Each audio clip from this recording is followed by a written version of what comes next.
its determination on the 12th parade at Ardoyne, ruling that its return must happen by 4 p.m, several hours earlier than usual. That ruling came after attempts to broker a deal failed.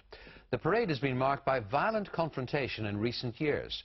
In his report tonight, Brian Rowan has been speaking to people in the north of the city who want to focus on the other 364 days of the year.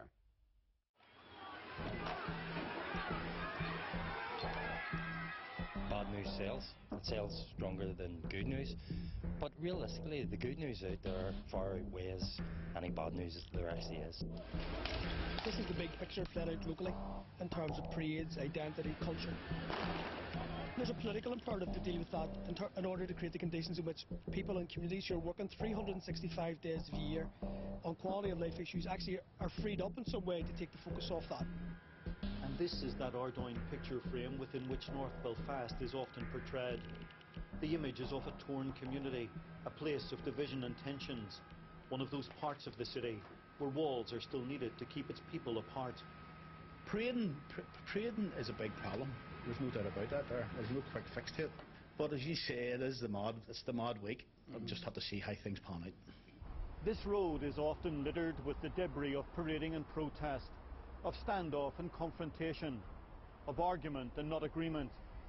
And year after year we've watched as it's been turned into a violent playground. Yet this is only one of North Belfast's many jigsaw pieces.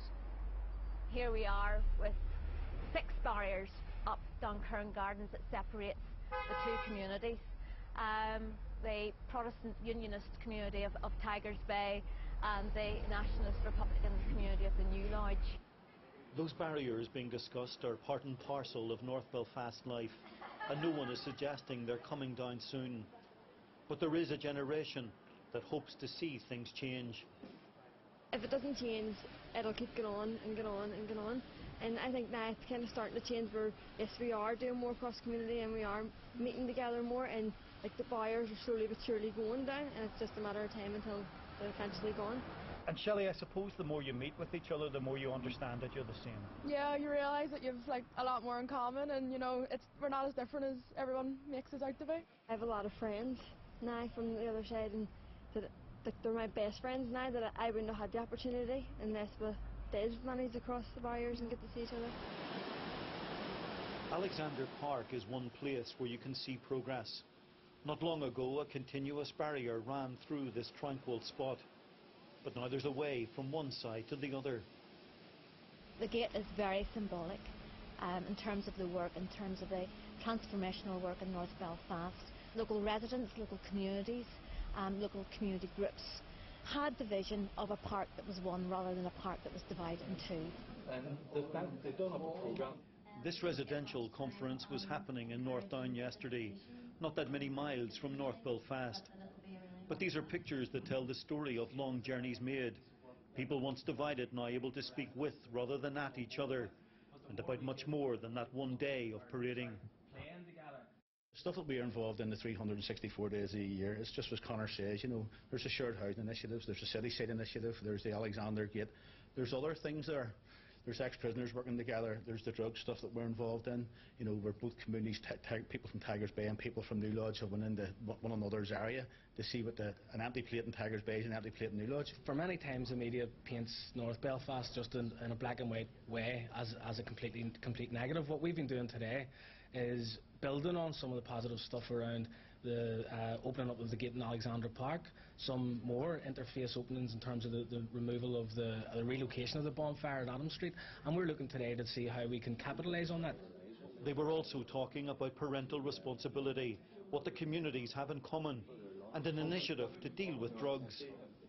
It's basically a drug bin that's located in a number of locations in Lower North, between Tigers Bay, we're getting one in the New Lodge, along the Shore Road, and anybody can anonymously remove prescription drugs or illicit drugs from their homes, deposit them in these bins, no questions asked, and then they're safely removed from the streets. One of the big themes this time last year was the age of some of the people who were involved in that trouble. There is that need for parents to know what's going on. Yeah, and we would work with parents, a lot of parents, all the agencies do, and with that, with know where your young people are, know what your young people are up to. We have young people who can't travel to other countries now because they have criminal records, maybe at the age of 12. So it was working with parents around those issues, with the negative impact on their families and then on the wider community. We understand our differences and we respect our cultures, but what we look at on a day-on-daily basis is our similarities. The them and us scenario is slowly but surely beginning to go, and I welcome that change, as does a lot of other people who are involved in the same processes as ourselves. So more and more is happening in step, and that big moment last week, the Martin McGuinness handshake with the Queen, is being viewed on the ground as something that can only help.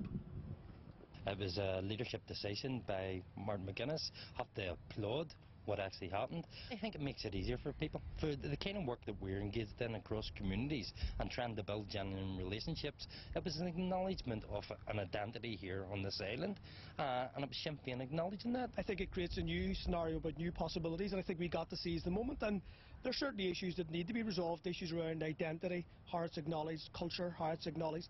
But I think all that is possible. But in a week's time, the focus will be back on marching feet and protest. Back again on this part of North Belfast, where one particular day often dominates the news.